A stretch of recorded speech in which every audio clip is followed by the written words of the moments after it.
Hey everyone, this is Fiddle Hacker Age of Raven, and I'm back with my weekly comic book roundup where I go over the comic books that I read this week. So these are the comic books for Wednesday. That was what was it? I forgot. That was October 23rd. Okay, so I'm going to begin with Detective Comics issue number 1014.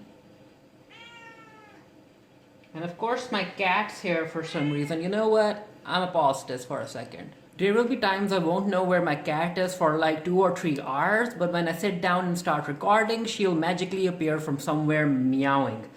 Anyway, coming back to the comic book, so Detective Comics issue number 1014, and in this issue, it's more or less if you're someone who had wondered what Nora Fries would do if Mr. Freeze was ever able to resurrect her, well, you kind of get an answer here. And basically, Mrs. Freeze is like a ride or die kind of wife.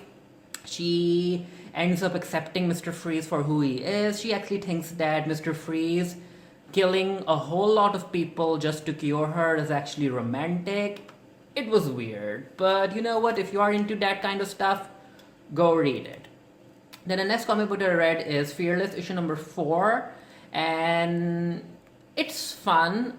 I'll be honest, because when I first started reading Fearless, I wasn't a fan of it, but 4 issues in, I'm enjoying it. I wouldn't mind seeing Invisible Woman, Storm, and Captain Marvel making an official team and going out on missions, because that's a very OP team right there with only 3 members, and I'm not really sure who would be insane enough to mess with these 3 women, but it's fun. The story is by Shannon Maguire, and yeah, anyway, if you're into comic books that features Marvel women and that's written by Marvel women writers and women artists and features women talent, yeah, check it out, pick it up. Not the first issue, I wasn't a fan of that, but maybe pick up issue number 4 and then maybe you can read backwards or something. But yeah, I do recommend it.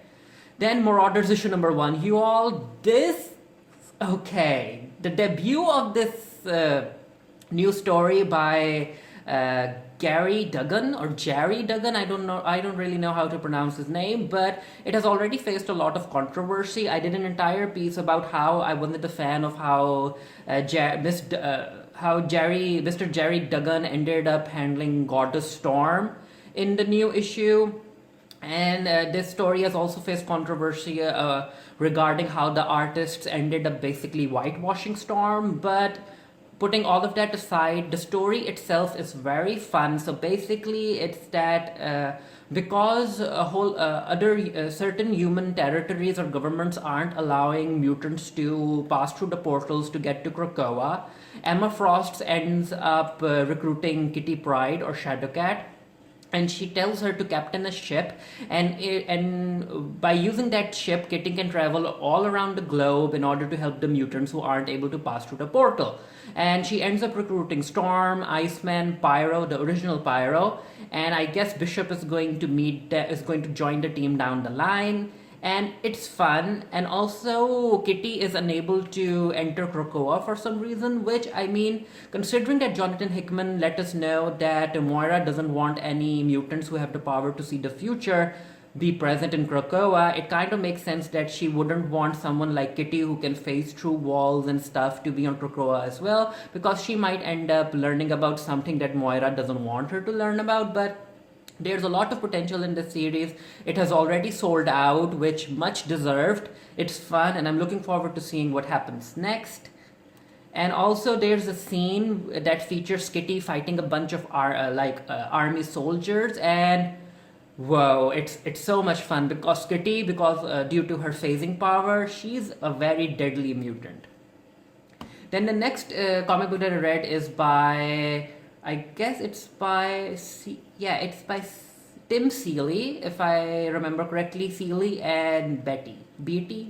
I don't know how you pronounce that, but you know what? I'll be doing a written review of all these comic books, and I'll be more yeah, I'll be more correct with all of the names and all the talent involved. So make sure to check that out. The link to the review, to the written review, will be down in the comment section below as soon as it goes up on the website. But Money Shot, I'm not really sure why I decided to read this comic book, but I'm kind of glad that I did. So basically, from what I could gather, it's that there's these bunch of young scientists who end up forming this adult entertainment streaming service where they show themselves hooking up with other aliens to procure funds for their scientific projects.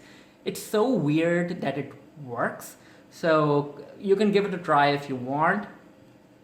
And then the next comic book that I read was Strikeforce issue number 2, and it's written by Teeny Howard. And Strikeforce issue number 2, it was so good that it made me come close to tearing up because of all of the excitement I was feeling. It's even better than the first issue, and I mean, on paper, having a team that's made by Blade, Angela, Spectrum, Spider-Woman, Bucky, and Wiccan, it doesn't make any sense, but Teeny Howard makes it work so well.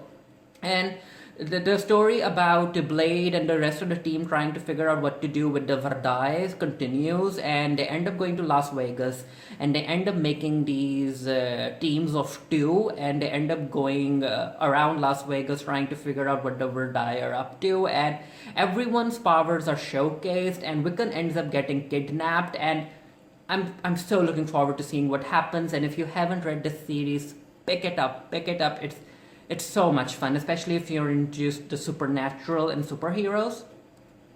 Then I ended up reading The Amazing Mary Jane issue number 1 by Leah Williams, and I'm not really sure why I picked up this issue, but I'm kind of glad that I did. And basically, Mysterio is shooting this film about his life, and he ends up casting Mary Jane as the lead actress, and it's weird. I don't think it makes a lot of sense, at least to me, but I'm looking forward to seeing what happens next. Now, the final comic book that I read this week was You Are Obsolete, issue number 2 by Matthew Klickstein, and it's published by Aftershock. Now, Aftershock Comics has been publishing a lot of awesome, interesting stories. I greatly enjoy reading their Animosity series, and I feel that You Are Obsolete is going to be something that I'll enjoy. The premise is that this woman by the name Layla, if I remember correctly, she is invited to this creepy island, and it turns out that kids are controlling the island. They are controlling everything through smartphones and technology, and they feel that grown-ups are obsolete, and grown-ups are like killed when they turn 40. There's a lot of creepiness in there. There's a lot of mystery in there, and if you're into mysterious stories with creepy kids, I recommend that you check this series out. So yeah, that was that for my weekly comic book reviews. Let me know if you have read any of the comic books that I mentioned in this video. And again, if you want to read my written review of the comic books that I read, the link to that will be down in the comment section below as soon as the review goes up online. And yeah, until next time, stay happy, stay safe, stay blessed, and I'll see you guys later.